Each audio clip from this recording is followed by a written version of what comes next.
بسم اللہ الرحمن الرحیم۔ السلام علیکم اسٹوڈنٹس، امید آپ خیریت سے ہوں گے۔ اس چینل پہ آپ پڑھ رہے ہیں پاک اسٹڈیز سیکنڈ ایئر۔ آج ہم پڑھیں گے کوشچن نمبر 3 اور چیپٹر ہمارا اسلامی جمہوریہ پاکستان کا قیام۔ کوشچن ہے مطالبہ پاکستان کے 5 محرکات بیان کیجیے۔ اس کوشچن کا آنسر ہے بیٹا page number 13 and page number 14 کے اوپر۔ پڑھنے سے پہلے ایز یوزول ہائی لائٹر لے لیجئے اور لیڈ پینسل لے لیجئے تاکہ آپ چیزوں کو نوٹ کرتے جائیں۔ میں ریڈنگ سٹارٹ کر رہا ہوں۔ پہلی جو ہیڈنگ ہے دیٹ از فرقہ وارانہ فسادات۔ ہندو مسلم فسادات کی نظر ہر سال کئی جانیں ہو جاتی تھی۔ ہندو منظم انداز میں اپنی فرقہ وارانہ تنظیموں کے ذریعے مسلمانوں کا قتل عام کرتے۔ ہندوؤں کی تعداد زیادہ تھی، اس لیے انگریزوں کے چلے جانے کے بعد وہ مسلمانوں کی زندگی مکمل عذاب میں مبتلا کر دیتے۔ مسلمانوں کے خون سے ہولی کھیلی جاتی اور کوئی ہندوؤں کو روکنے والا نہ ہوتا۔ ہندو اپنے عزائم کو چھپا کر نہیں رکھتے تھے۔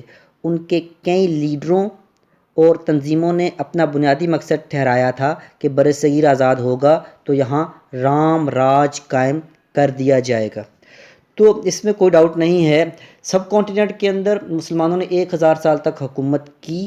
مسلمان حکومت میں ہونے کے باوجود، پاور میں ہونے کے باوجود مائنورٹی کے اندر تھے۔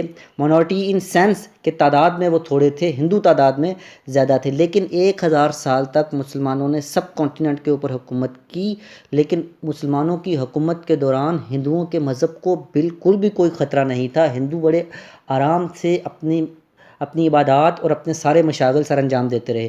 لیکن اب کیونکہ سیپریشن کی باری تھی، چیزیں سیپریٹ ہو رہی تھیں، ہندو چاہ رہے تھے کہ انگریزوں کو یہاں سے نکال دیا جائے اور انگریز جو ہیں وہ پاور دے کے جائیں ہندوؤں کو۔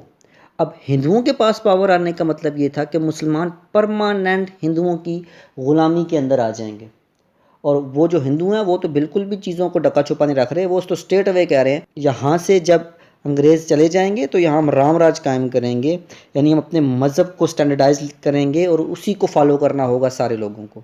دوسری ہیڈنگ ہے معاشرتی حالات۔ ہندو سماج میں ذات پات، رنگ و نسل کی تمیز نے مسلمانوں کو خوف زدہ کر دیا، اور آزادی کے حصول کے بعد ہندو مسلمانوں کو دوسرے درجے کا شہری بنا دیں گے۔ ان کا معاشرتی مقام ہندوؤں کے مقابلے میں بہت کم ہوگا۔ مسلمان سیاسی آزادی سے بھی محروم رہتے اور معاشرتی طور پر بھی ہندوؤں کی غلامی کا شکار ہو جاتے۔ اس لیے ایک منصفانہ ماحول اور مساوات پر مبنی نظام کی تکمیل کا خواب پورا کرنے کے لیے ایک جداگانہ مسلم مملکت کا قیام ضروری سمجھا گیا۔ سوسائٹی کے اندر آپ کو سیکنڈ کلاس سٹیزن کا درجہ دیا جانا تھا۔ مثال لے لو، آپ کسی جگہ پر جاب کرنے جا رہے ہو اور اس جاب کے اوپر اپلائی کیا ہے ہندو نے بھی اور مسلمان نے بھی، تو اسٹیٹ اوے وہ پریفر کریں گے ہندوؤں کو رادر دین مسلمانوں کو۔ تو بڑا زبردست پلان وہ بنا کے چل رہے تھے مسلمانوں کو باقاعدہ لیٹ ڈاؤن کرنے کا۔ آخرکار 1000 سال سے ان کے سینے میں جو الاؤ پک رہا تھا اس کا بدلہ بھی تو انہوں نے لینا تھا۔ مسلم زبان و ثقافت ہندو قوم انگریزوں کی موجودگی میں ایڑی چوٹی کا زور لگاتی رہی کہ ہندی کو ملک بھر کی زبان کا درجہ مل جائے۔ وہ اردو زبان اور مسلم ثقافت کو مٹانے کے در پر تھے۔ مسلمان اپنی ثقافتی قدروں کو پامال ہونے سے بچانے کے لیے مجبور ہو گئے کہ پاکستان کے قیام کا مطالبہ کریں۔ بیٹا کسی بھی نیشن کو اگر آپ نے اس کو ختم کر دینا نا، اس کے کلچر کے اوپر اٹیک کرو، اور کلچر میں سب سے پہلے لینگویج ہے، اور جب کسی نیشن کی لینگویج کو ختم کر دیا جاتا ہے یا ختم کرنے کی کوشش کی جاتی ہے تو اس کا مطلب ہے وہ نیشن کو، اس پوری کی پوری نیشن کو ختم کرنے کا آغاز کر دیا گیا۔ تو ہندو یہ چاہ رہے تھے کہ پورے کے پورے سب کانٹیننٹ میں یا پورے کے پورے ہندوستان میں جو لینگویج ہے، نیشنل لینگویج جو ہے وہ ہندی قرار دی جائے، اور انہوں نے تو باقاعدہ ایک رسم الخط دیٹ از کالڈ دیو ناگری، اگر آپ کبھی کبھار ہندی لکھی ہوئی دیکھیں ہندی چینلز کے اوپر، ٹی وی کے اوپر، تو وہ ہمیں سمجھ نہیں آتی، جو وہ لکھنے کا جو سٹائل ہے that is called Devanagari style. تو بڑا کھلم کھلا وہ کہہ رہے ہیں جی زبان کو ہم ختم کریں گے، اور کیونکہ مسلمانوں کو اپنی لینگویج سے، اپنے کلچر سے بڑا پیار تھا اور بڑا خیال تھا انہیں اس چیز کا، تو یہ بھی ایک ریزن تھی ایک علیحدہ مملکت حاصل کرنے کی۔ دو قومی نظریہ، ٹو نیشن تھیوری۔ مسلمانوں کا دعویٰ تھا کہ وہ ایک الگ قوم ہے اور ان کا علیحدہ قومی تشخص ہمیشہ سے قائم ہے۔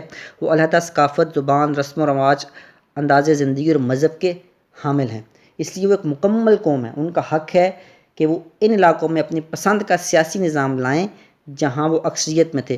بحیثیت قوم وہ اپنا جداگانہ وجود قائم رکھنا چاہتے تھے۔ مسلمان کہہ رہے ہیں کہ ہم ہندوؤں سے بالکل سیپریٹ ہیں، ان کا رہن سہن، اٹھنا بیٹھنا، ہر ایک چیز، مذہب بالکل ان سے سیپریٹ ہے۔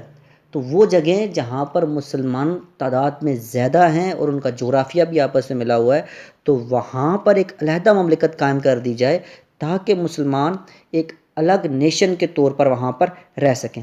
کانگریسی وزارتیں 1937 سے 1939 یہ انڈرلائن کر لیجئے، برصغیر میں کانگریسی وزارتیں قائم ہوئیں۔ اس دوران ہندوؤں نے اپنے اقتدار کا استعمال مسلمان قوم کو دبانے اور اسے حقوق سے محروم کرنے کے لیے کیا۔